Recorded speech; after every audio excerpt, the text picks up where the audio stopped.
Seja muito bem-vindo e bem-vinda ao podcast da BHH. As novidades da hematologia, hemoterapia e terapia celular, você ouve a seguir no nosso episódio do Hemoplay Podcast.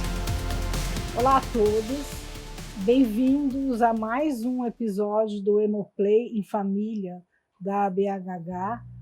Hoje nós estamos aqui para o nosso segundo podcast para falar sobre talassemias, com o objetivo hoje de conversar sobre o diagnóstico clínico e laboratorial das talassemias. Meu nome é Sandra Logeto, eu sou coordenadora do Comitê de Hematologia e Hemoterapia Pediátrica da BHH e hoje trazendo a doutora Mônica Veríssimo, que vai se apresentar, a doutora Maristela Figueiredo, que também vai se apresentar, para trazer todo o conhecimento que elas têm sobre esse assunto.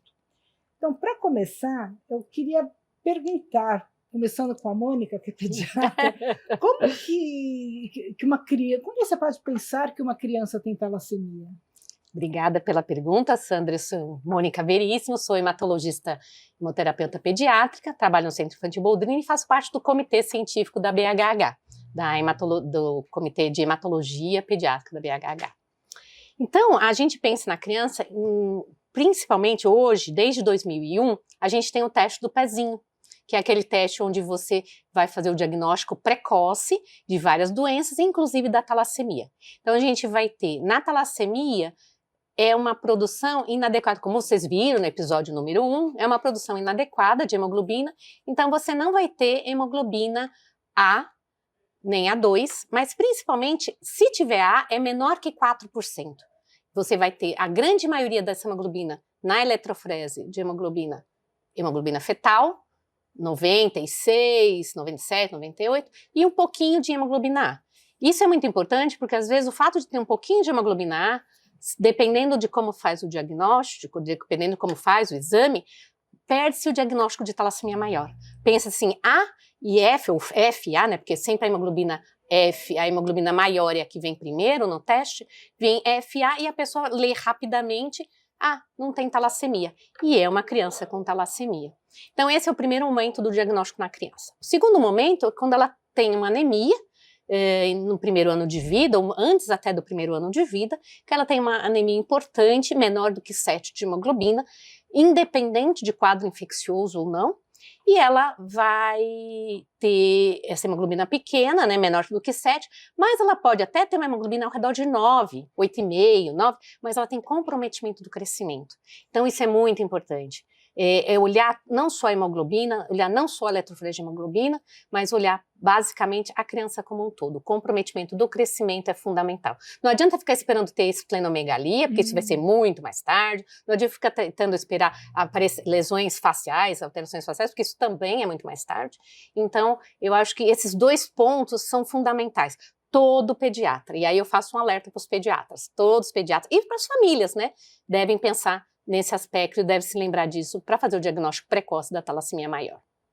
Sim, isso é super importante, mas acho que o hemograma também, a gente não pode esquecer que vem a microcitose, sim, e aquela hipocromia, que às vezes confunde com a falta de ferro, que é a anemia mais comum no mundo, e aí deixa passar e atrasa o diagnóstico. Por isso que a Mônica falou é muito importante. Hoje, cada vez mais nós sabemos que quanto mais precoce começar o tratamento correto, melhor o prognóstico e menos complicações essa criança pode ter no futuro. Sim.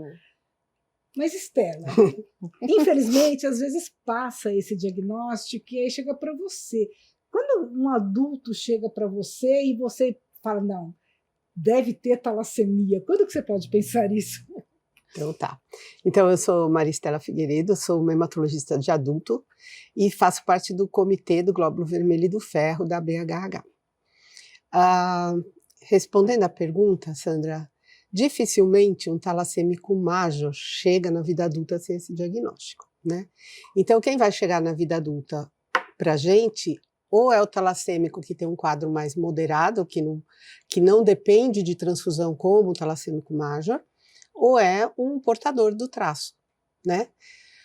O portador do traço é relativamente fácil de diagnosticar. Depende apenas da gente ter a paciência de ver o perfil do ferro, ver que a pessoa não tem deficiência de ferro pela análise do perfil do ferro, e a eletroforese de hemoglobina que vai mostrar a hemoglobina A2 alta, elevada.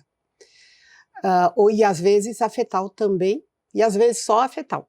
Então, assim, mas não é uma eletroforese normal, isso em termos de beta-talassemia, tá?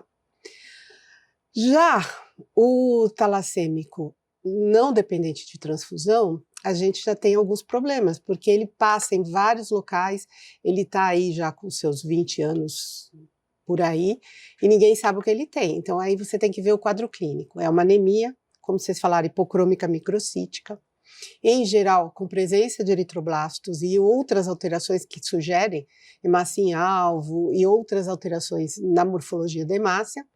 E é um paciente que tem um baço palpável e ele é muito pálido, não é tanto ictérico, ele é mais pálido, é muito engraçado, né? Que ele tem uma cor característica de talassemia mesmo.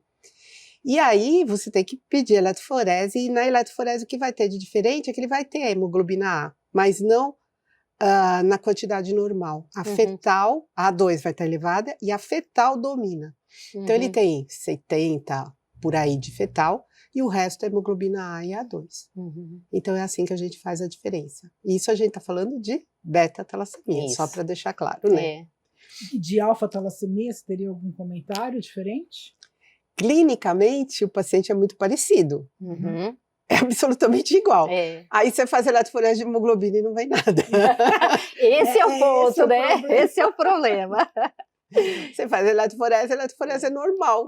Aí você fala, poxa, ele tinha que ser talassêmico, e não é. Mas ele é absolutamente igual clinicamente. E aí a gente vai precisar usar outros esquemas, outros instrumentos, né, diagnósticos, né, porque ele vai ter anemia, ele vai ter hipocromia e microcitose, ele vai ter esplenomegalia às vezes ele nem tem uma hemoglobina tão baixa, mas ele não tem a alteração da eletroforese. Então a gente vai ter que pensar na alfa, e aí a gente tem um problema da alfa-talassemia que nós vamos falar mais para frente, né, da questão do diagnóstico molecular, mas isso é importante a gente deixar isso claro. Acho que pela fala das duas, acho que tem que ficar claro que o fato das pessoas ser portadora da talassemia é aquela que só tem um gene da doença, né? Como nós comentamos no primeiro podcast, para a pessoa ser doente ela tem que ter os dois genes alterados. Então aquele que tem só um, ou da alfa ou da beta-talassemia, ele não é considerado doente. Né? Nós estamos aqui comentando sobre as pessoas que têm os dois genes alterados. Eu acho que uma outra complementação, porque a Estela estava falando, né, daquela pessoa com talassemia que não depende de transfusão. Só para situar, porque às vezes ainda tem muito conceito do nome talassemia intermediária, né, da beta-talassemia intermediária. Então, hoje, até para facilidade de classificar o paciente, a gente está usando a terminologia que a Estela falou, de talassemia dependente de transfusão ou não dependente de transfusão. Isso acaba a confusão da talassemia da pessoa que é portadora, não do doente, porque o doente vocês já viram que é um quadro mais grave, né? Às vezes na pediatria é muito comum ser confundido com anemia pela falta do ferro, né? Por que acontece isso? Então, lembrando do que a Estela falou, o diagnóstico, o que a gente faz? A gente precisa de um hemograma primeiro. Então, é uma criança pálida que a gente pede um hemograma, então o pediatra pede um hemograma. Esse hemograma tem uma hemoglobina mais baixa, tem hipocromia, que é uma célula pequenininha, tem microcitose, né, que é a célula pequenininha, tem hipocromia, que é a falta da hemoglobina, então é uma célula mais pálida, uma hemácia mais pálida, e aí ele vai pensar assim, nossa, será que é falta de ferro? Porque a maioria das crianças, em algum período, vai ter falta de ferro, né? Principalmente depois do primeiro ano de vida, às vezes se não faz a suplementação profilática, preventiva, e aí a gente precisa de um outro aspecto, a gente precisa ver o perfil de ferro. Então, na hora que a gente faz o perfil de ferro, que é a ferritina, é o ferro sérico, é a saturação de transferrina, é a capacidade de ligação, são exames que comuns, são exames fáceis de serem pedidos pelo SUS, inclusive. E aí o pediatra tem que pedir. E aí ele vai olhar se essa ferritina está normal ou está baixa, se ela estiver baixa, então dá um indício de falta de ferro. Então, a gente vai no ferro. Se o ferro estiver baixo também, mais um segundo indício. Terceiro indício confirmatório, a saturação de transferrina.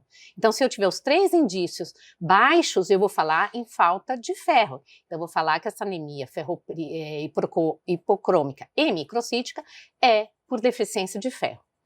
Mas na talassemia, a gente não vai ter alteração do perfil de ferro, se tiver para mais, porque a gente tem uma absorção inadequada do ferro, então você tem, pela produção inadequada da eritropoiese, que é parte da hemoglobina, e mais ainda da hemácia inadequada, a gente vai ter essa absorção aumentada do ferro.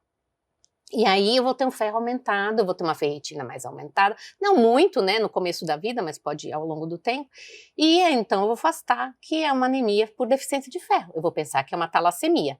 E aí, o que a gente tem que pensar? Se pai e mãe forem descendentes de italiano, que a gente falou no primeiro episódio, a gente vai pensar mais em beta-talassemia. Se não tiver essa descendência, ainda assim, a gente vai fazer a eletroforese, que é o primeiro caminho, é a mais comum no país, né, a beta-talassemia, e se a eletroforese de hemoglobina estiver normal, aí a gente vai pensar em alfa-talassemia.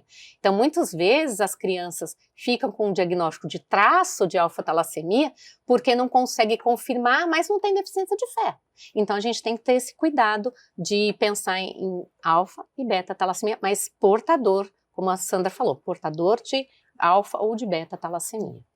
Então, assim, aquela criança que tem uma anemia com essa hipocromia e microcitose, e a avaliação do ferro baixa, anemia ferropriva. Isso. A avaliação do ferro normal ou alta, tem que pensar na talassemia.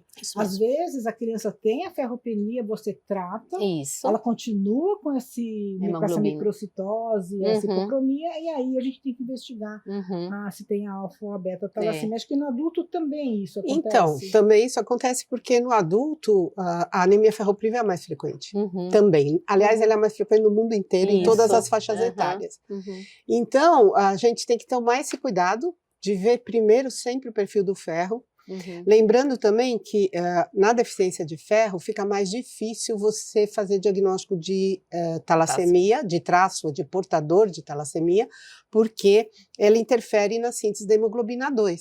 Então, vai ter uma hemoglobina 2 ali normal, limítrofe, e aí você repõe o ferro, repete a eletroforese, e aí você vai ver que ele é um portador. Então, sempre que tiver deficiência de ferro, tratar a deficiência de ferro primeiro, antes de pedir a eletroforese de hemoglobina. Sim. Isso é muito importante. Até porque essa coisa da prevenção da anemia ferropriva na criança está cada vez, apesar de terem os consensos de pediatria falando na necessidade, cada um está meio que fazendo de acordo com os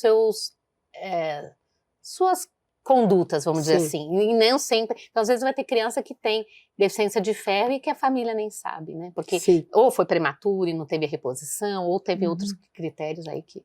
Lembrando que deficiência de ferro pode dar problema também, né? Não dá para ficar com deficiência de ferro.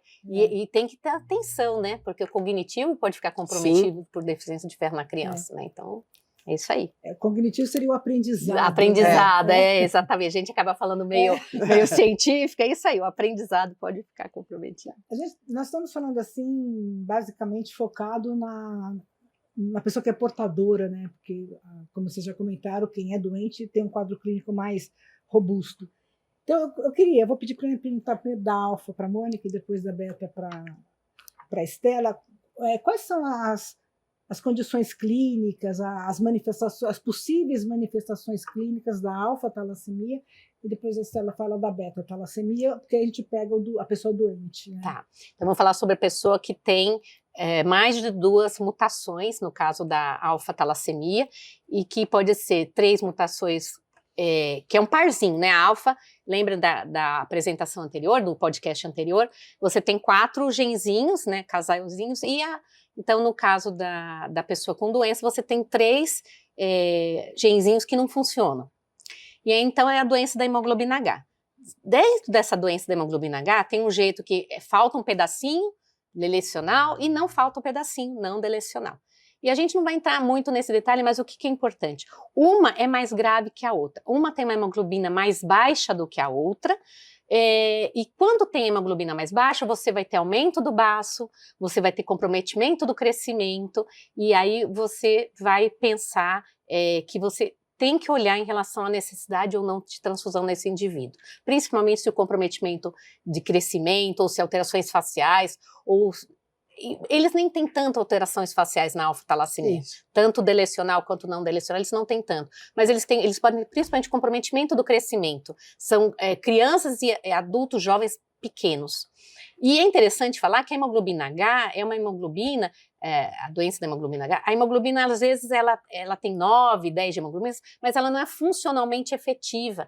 Então, esse número específico da hemoglobina apenas não deve nortear a transfusão. A gente tem que olhar outros critérios, porque a oxigenação dessa hemoglobina ela é mais comprometida. Então, às vezes, eu preciso de uma hemoglobina mais alta para ter uma oxigenação, ou seja, o oxigênio ir para os tecidos e se desenvolver de forma adequada. Então, a alfa-talassemia, ainda no país, para vocês terem uma ideia, no registro de hemoglobinopatia web do Ministério, a gente tem ao redor de 160 pessoas com doença da hemoglobina H. Uau. A gente precisa de mais, a gente sabe que deve ter mais, mas a gente tem só isso. Então, a gente também pede para quem tenha, se ver com o seu médico, falar com a sua equipe, se ele está registrado no web hemoglobinopatia, porque como é que a gente pode fazer políticas públicas para uma pessoa que tem uma doença extremamente rara, se eu não sei quantos tem no país, né? E agora a gente está falando muito mais de alfa-talassemia, né? Tem estudos mais falando de alfa-talassemia, porque ela é muito mais comum no Oriente Médio, na Ásia, na verdade no Sudeste Asiático, ela é muito mais comum. E aqui no Brasil a gente agora que está vendo mais sobre isso. Nos Estados Unidos eles tiveram essa mudança, né, de maior número de alfa-talassemia por conta de imigração, muita imigração. A gente não teve tanta imigração no Brasil, mas eu acho que vale a pena falar. Então, de forma resumida, eu acho que a gente consegue pensar em alfa-talassemia desses aspectos. Só complementando, como a Mônica falou, né, a gente tem que começar a pensar e fazer diagnóstico até por conta de filhos futuros. Porque, por exemplo, na situação desses 4 genzinhos, né, aí, a pessoa não tem nenhum, ela tem uma doença que hoje a gente chama de hidropsia fetal, que até recentemente era incompatível com a vida.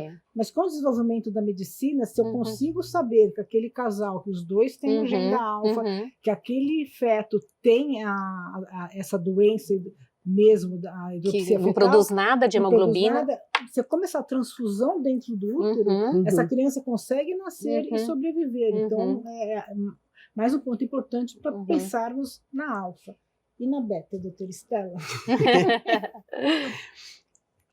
Na beta não tem muita diferença, e acho que já foi meio falado, né? A beta-talassemia tem mais alterações clínicas, né?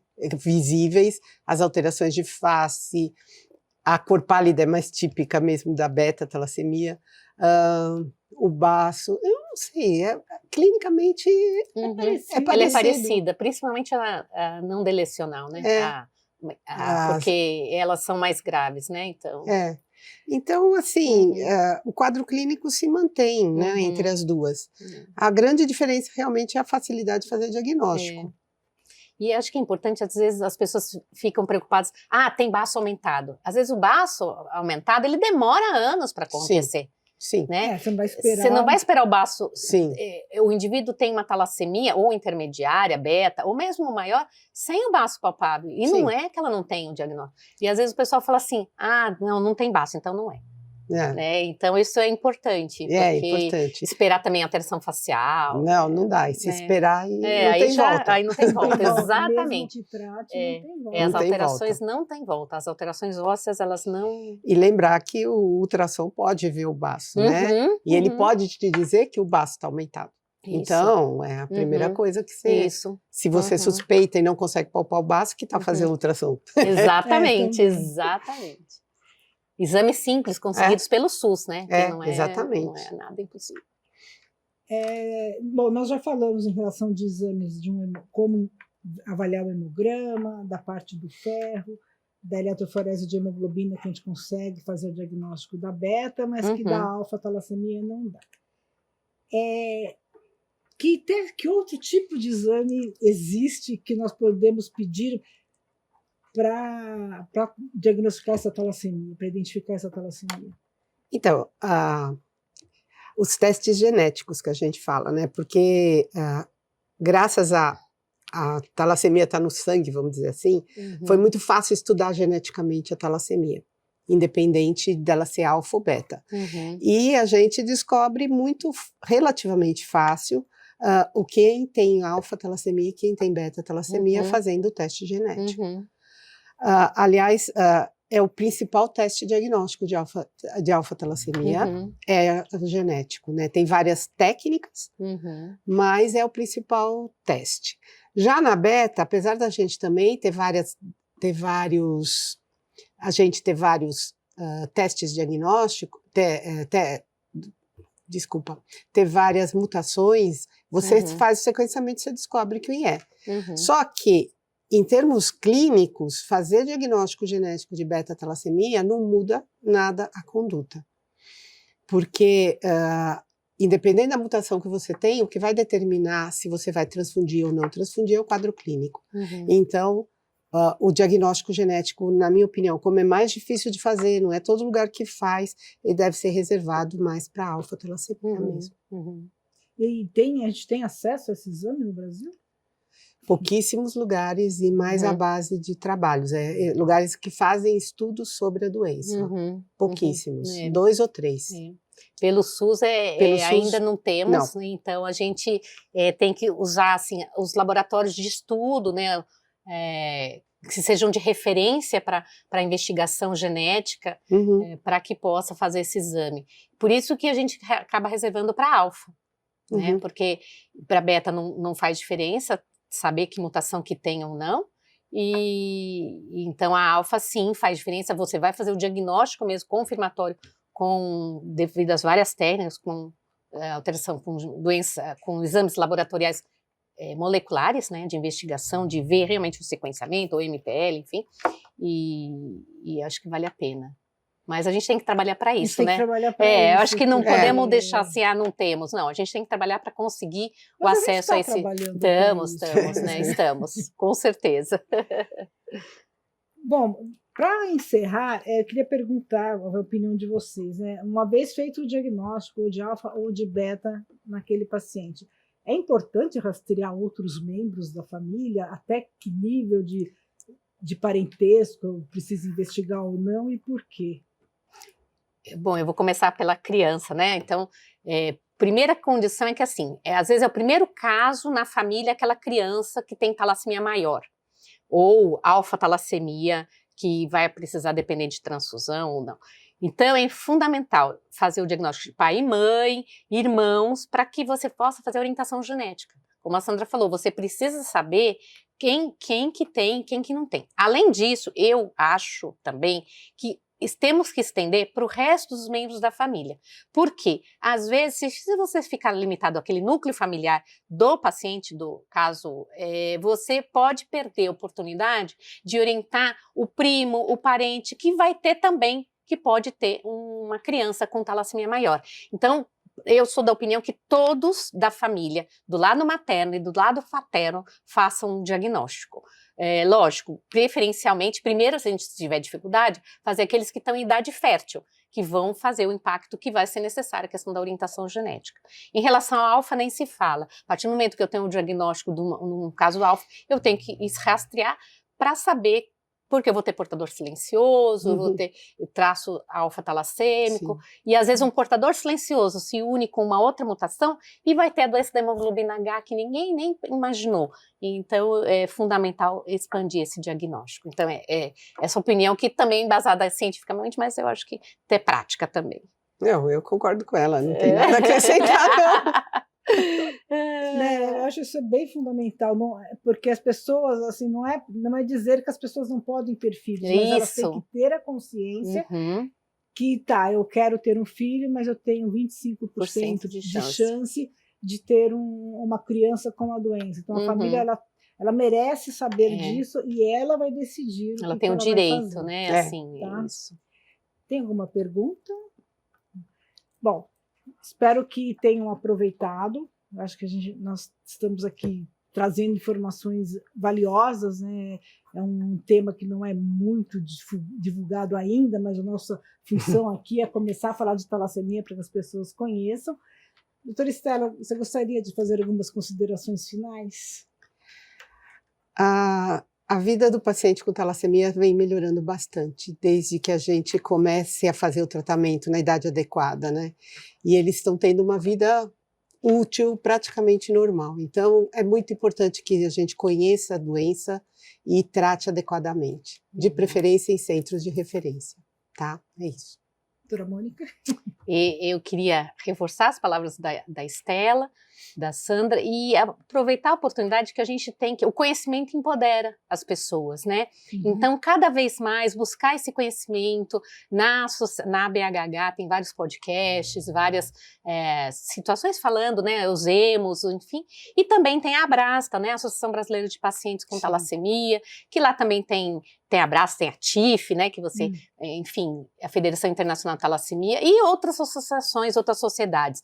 Então, a gente tem que buscar conhecimento sempre. Se a gente não tiver conhecimento, a gente está perdendo a possibilidade de fazer diferença na vida de cada um. Então, eu acredito que a gente tem a obrigação de fazer a diferença para melhorar. Como a Estela falou, a vida da pessoa com talassemia melhorou bastante, mas a gente quer mais.